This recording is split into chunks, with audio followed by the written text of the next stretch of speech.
लाभ इधर सरकार बनाने से है, आपका लाभ इधर रोजगार लेने से है, आपका लाभ बराबर के अधिकार लेने से है, आपका पिता की प्रॉपर्टी में भी, पति की प्रॉपर्टी में भी, देश की प्रॉपर्टी में भी बराबर की हिस्सेदारी है। जब उसकी समझ में ये आ जाएगा सरकार आपके लिए है, समाज आपके लिए है, कानून आपके लिए है, सब कुछ यहाँ से मिलना है, ये जब उसकी समझ में आ जाएगा, इधर मंदिर की तरफ कोई नहीं जाएगी, इधर विद्यालय की तरफ, इधर पुस्तकालय की तरफ लोग। जैसे पंडिता रमाबाई है, ये देखिए ना, ये तो सवर्ण समाज से ही है? इसने उस समय चुनौती दी ब्राह्मणों को, उसको पंडिता की उपाधि दी है, उन्होंने शुद्ध कास्ट में शादी की, सारे रस्म रिवाज उस समय के ब्राह्मणवाद के तोड़े। जमीन पे भी चुनौती दी, आसमान पे जितने देवी देवता है उनको भी चुनौती दी है, देश में नहीं विदेश में भी वही संगठन। नाम जब हम बदल रहे हैं, ऐसे ही उनकी दी हुई जातियों के रूप में जो गालियां हैं, जो जातियां हैं, वो गालियां हैं, उनको छोड़ के हम सारी जाति वाले लोग अपनी पहचान अब मूल निवासी जाति बताएंगे। यही हमें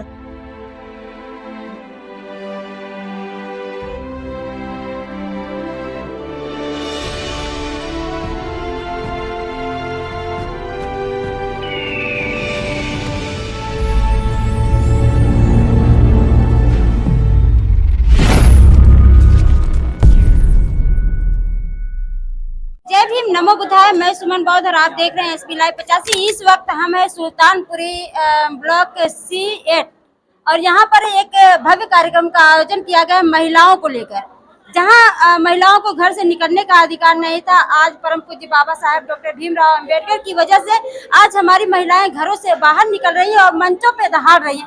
आज जो कि भारतीय समाज निर्माण संघ के जो कार्यकर्ता लोग हैं, वो लोग एक महिलाओं को लेकर कार्यक्रम किए थे और मैं जानना चाहूंगी हमारे साथ सर है। सर, पहले तो आप अपना पूरा परिचय दे दीजिए।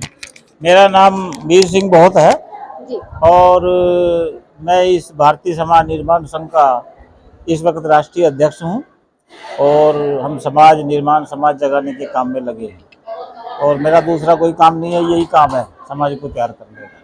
जिस तरह से महिलाओं को निकलने का अधिकार नहीं था, आज महिलाएं मंच पे दहाड़ रही हैं, तो आप महिलाओं के प्रति क्या कहना चाहेंगे? नहीं, निश्चित रूप से कोई भी आंदोलन, कोई भी संघर्ष, कोई भी, चाहे परिवार का हो, चाहे जाति का हो, चाहे समाज का हो, चाहे देश का हो, जब तक 50% जिनकी जनसंख्या है वो महिलाएं आंदोलन में, संघर्ष में नहीं आएंगी, कोई भी आंदोलन कभी सफल नहीं हो सकता। 50% आबादी महिलाओं की और जो बाकी 50% है, पुरुष है, युवा है, बच्चे, वो भी 50% इन्हीं पे डिपेंड है, तो यही उनको तैयार करती हैं। इनको लाए बिना कोई भी संघर्ष और आंदोलन सफल नहीं हो सकता। हम भारत में फूले साहब का, बाबा साहब का जो आंदोलन चल रहा है उसको आगे लेके चल रहे हैं और इसको सफल बनाने में महिलाओं को तैयार कर रहे हैं। निश्चित रूप से आपने देखा है महिलाएं आ रही हैं और हमारा प्रयास होगा बड़ी संख्या में आगे महिलाएं आएंगी।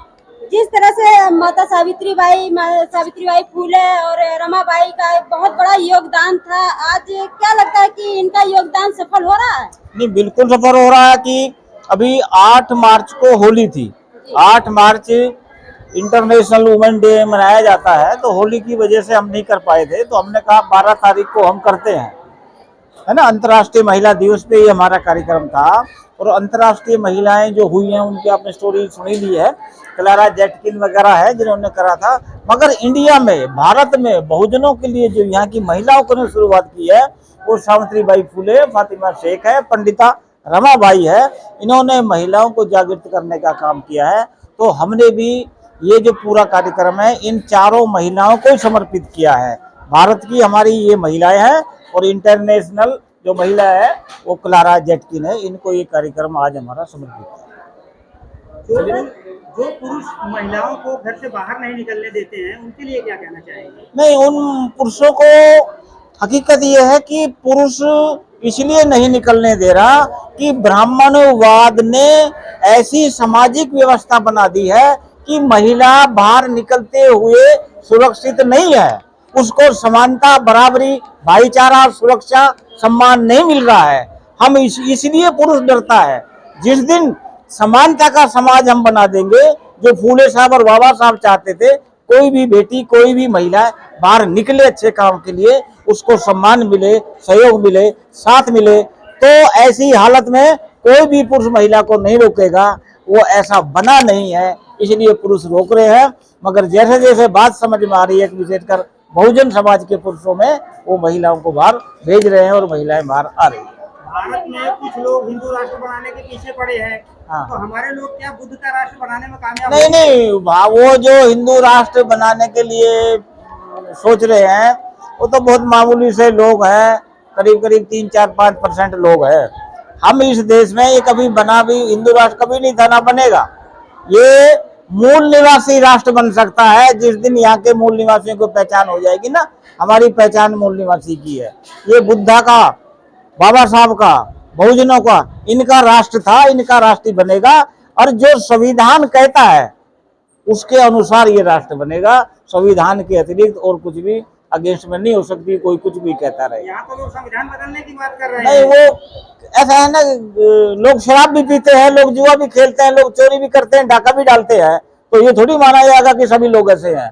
वो ऐसे लोग कुछ भी कहते रहे, उससे कोई होने वाला था नहीं है। इस देश में कानून है, प्रशासन है, न्यायालय है, सब कुछ है। और अभी लोग सारे जिंदा हैं बाबा साहब वाले, तो वो कुछ भी कहते रहे, कहने दो उनको, उससे क्या होगा। सर, समाज की महिलाओं में सदियों से जो रूढ़िवादियों का जो मानसिक गुलामी भरी पड़ी है, अभी तक उससे नहीं निजात मिला है।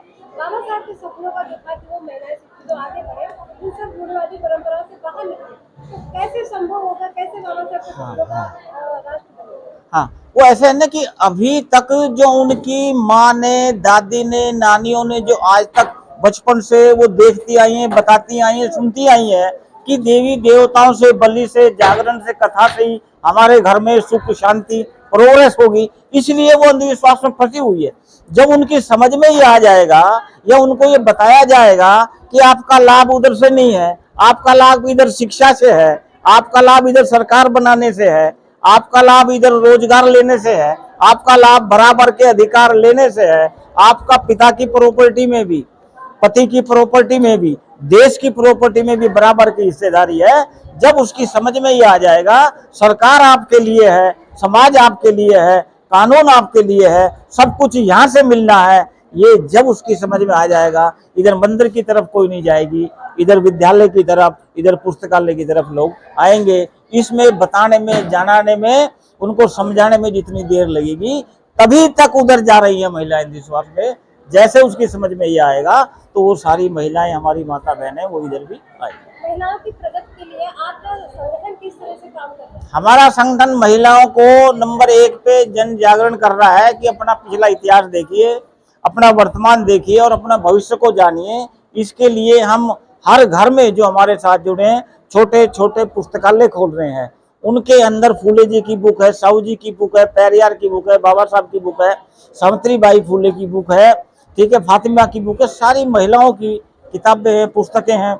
महिला बाहर नहीं जा सकती तो घर में तो पुस्तकालय से पढ़ सकती है। और दूसरा काम हम खोल रहे हैं कि हर घर में कंप्यूटर रखो, कंप्यूटर से सारा कुछ आप जान सकते हो, घर में बैठे ही सारी अवेकनिंग आ सकती है। ये हम कर रहे हैं महिलाओं के लिए, और आपने देखा अच्छा रिजल्ट आ रहा है। ये आज हमारा शुरू है, 31 जुलाई को 10 जगह हम महिलाओं का कार्यक्रम करके उधर समापन करेंगे। एक सेशन महिलाओं का होगा और एक सेशन साहू जी महाराज की जयंती। नाटक हुआ बहुत ही प्रेरणादायक था, तो क्या लगता है कि कितना सुधार होगा? नहीं, सुधार हो ही रहा है। जहाँ तक हम नहीं पहुँच पाए हैं या और भी बहुत से लोग लगे हैं, सुधार हो रहा है। और हमें यही पॉजिटिव बात और थिंकिंग रखनी चाहिए कि सुधार हो रहा है, बहुत तेजी से हो रहा है। आपके इतने से सुधार से तो शासक घबराया हुआ है, तभी तो वो कह रहा है कि इनका कोई इंटरनेशनल और नेशनल कोई मीडिया भी नहीं है, कोई पेपर पत्रिका नहीं है, कोई टीवी चैनल नहीं है। उसके बाद भी कश्मीर से लेकर कन्याकुमारी तक जय भीम जय भीम जय भीम, गुजरात से लेकर आसाम मणिपुर तक जय भीम जय भीम जय भीम। ये कौन कर रहा है? ये आप जैसे लोग, ये जिनको आप कह रहे थोड़े से लोग हैं, ये बहुत ज्यादा लोग बहुत बड़ा काम कर रहे हैं। क्रांतिकारी भी तो थोड़े ही लोग थे, आजादी की लड़ाई लड़ने वाले भी तो थोड़े लोग थे, बाकी लोग तो आपको देख के आ जाएंगे। सर, आजादी के 75 साल के बाद भी हमारी महिलाएं सुरक्षित नहीं है, और मोदी जी कहते हैं, महिलाओं की बात करते हैं, बेटी बचाओ बेटी पढ़ाओ का नारा देते हैं, कहाँ तक ऐसी? नहीं, उसमें ऐसा है ना कि जिन्होंने संविधान बनाया उन्होंने ठीक बनाया, और संविधान में सारे अधिकार, अवसर और बराबरी की रक्षा सुरक्षा की गारंटी दी। मगर जिनके हाथ में आज संविधान आ गया और जो सामाजिक व्यवस्था के अगुवा है वो दोनों उस मानसिकता के विरोधी है। इसलिए संविधान ढंग से लागू नहीं हो रहा और पब्लिक को पता नहीं है, पब्लिक उसको उसकी सपोर्ट में आ नहीं रही है, इस वजह से ये देरी लग रही है। और जो उनकी बात कर रहे हैं वो कुछ उनका होने वाला नहीं। बाबा साहब ने सभी समाज की महिलाओं को अधिकार दिया है, तभी शायद वो बाहर निकल पा रही है, लेकिन सब समाज की महिलाएं बाबा साहब के योगदान को नहीं मानती। नहीं, वो उनको पता नहीं है। जब तक बात जारी, जैसे पंडिता रमाबाई है, ये देखिए ना, ये तो सवर्ण समाज से ही है? इसने उस समय चुनौती दी ब्राह्मणों को, उसको पंडिता की उपाधि दी है, उन्होंने शेड्यूल कास्ट में शादी की, सारे रस्म रिवाज उस समय के ब्राह्मणवाद के तोड़े हैं उसने, और वो हमारे साथ आई है, काम करें उसने। उनका ये फोटो है, उनका बुक है, उनका लिटरेचर है, नेशनल इंटरनेशनल लेवल पे वो जानी जाती है। संस्कृत की महाविद्वान थी, इंडिया की भी और इंग्लैंड से भी जो उसको संस्कृत की पीएचडी आई थी, तो विद्वान है। सभी महिलाएं आ रही है। समाज की महिलाओं को कैसे संदेश दोगे अपने मंच के माध्यम से? सभी महिलाओं का यह है कि देश के लिए, अपनी आने वाली जनरेशन के लिए, महिला को माँ के रूप में, बहन के रूप में और दादी के रूप में जो भी उनका रोल है उसमें अपने हित में और अपनी आने वाली जनरेशन के लिए उनको अवेकन होना चाहिए और साथ सहयोग के लिए बाहर आना चाहिए, संगठन में जुड़ना चाहिए, आंदोलन में आना चाहिए। सर, आखिरी सवाल मेरा ये है, बाबा साहेब जाति खत्म करने के लिए लड़ाई लड़ी थी, लेकिन आए दिन मैं देखती हूँ कि जातियों को लेकर एट्रोसिटी बढ़ती जा रही है, इस पे क्या कहना चाहेंगे? हाँ, वो इसलिए है ना कि जातियों की बात अभी सभी जातियों की समझ में नहीं आई है। अभी पूरे भारत में एक जाति आंदोलन चला रही है जिसको जाटव कहते हैं, चमार कहते हैं। एक जाति अवेकन हुई है, उसने जमीन पे भी चुनौती दी, आसमान पे जितने देवी देवता है उनको भी चुनौती दी है। देश में नहीं, विदेश में भी वही संघर्ष कर रहे हैं। तो उसके साथ दूसरी शेड्यूल कास्ट की 2-3-4 जातियां अभी जुड़ने दो, ओबीसी की जातियां जुड़ने दो, माइनॉरिटी भी जुड़ने दो, तो फिर आप रंग देखिए ना, अभी शुरुआत हुई है, तो ये आगे बढ़ेगा, सभी लोग जुड़ रहे हैं। जातिवाद कैसे खत्म होगा? नहीं, जातिवाद हमारी पहचान नहीं है। हमने अपना जाति का नाम हमने नहीं रखा। मैं चमार, नाई, तेली, धोबी, कुमार, मांग, मतंग, अहीर, जाट, गुजर, ये नाम मैंने नहीं रखे, ये उनकी दी हुई गालियां हैं। जैसे कोई हमारा नाम रखता था ना, पहले छज्जू है, कल्लू है, बुद्धू है, थावरिया है, ये नाम रखते थे तो हम स्वीकार करते थे। मगर आज क्या हम अपने नाम ऐसे रखते हैं? अपना नाम हम बढ़िया रखते हैं, अपना नाम फिल्मी रखते हैं, वैज्ञानिक रखते हैं, बोधरीति से रखते हैं। यानी कि अपना नाम जब हम बदल रहे हैं, ऐसे ही उनकी दी हुई जातियों के रूप में जो गालियां हैं, जो जातियां हैं, वो गालियां हैं, उनको छोड़ के हम सारी जाति वाले लोग अपनी पहचान अब मूल निवासी जाति बताएंगे। यही हमने नाटक में दिया था, यही हमारी पहचान है, यही सबसे बड़े पुरखे फूले साहब ने हमारी पहचान बताई है कि अब ये हमारी पहचान मूल निवासी होगी, इसी से हम सारे के लोग इकट्ठे हो सकते हैं। चलिए, थैंक यू। इस संगठन का परिचय आगे क्या तैयारी है संगठन? हाँ, नहीं, इस संगठन का परिचय इसके नाम में यह है कि भारतीय समाज निर्माण संघ, यानी कि भारत में समाज नहीं है, समाज के टुकड़े टुकड़े टुकड़े टुकड़े टुकड़े हैं जिनको जातियों के नाम से जाना जाता है। हम उन टुकड़ों को जोड़कर एक भारतीय समाज निर्माण का काम कर रहे हैं, उसमें हम लगे हुए हैं। आगे भी यही काम हमारा विशेषकर महिलाओं को साथ लेके आगे बढ़ेगा। हमारी महिला विंग है, हमारी वरिष्ठ नागरिकों की विंग है, हमारी बाल विंग है, हमारी युवा विंग है, और आने वाले समय में हम साधुओं की भी विंग बनाएंगे। जब उनके साधु संत भगवा कपड़े पहनकर राम मंदिर के लिए, राम राज लाने के लिए आगे आ सकते हैं, तो हमारे साधु भी बहुजन समाज बनाने के लिए, मूल निवासी समाज बनाने के लिए क्यों नहीं आगे आ सकते। हम उनको विंग को तैयार कर रहे हैं। आने वाले समय में हमारे साधुओं की आप इधर विंग देखोगे, वो भी इस काम में लगेंगे।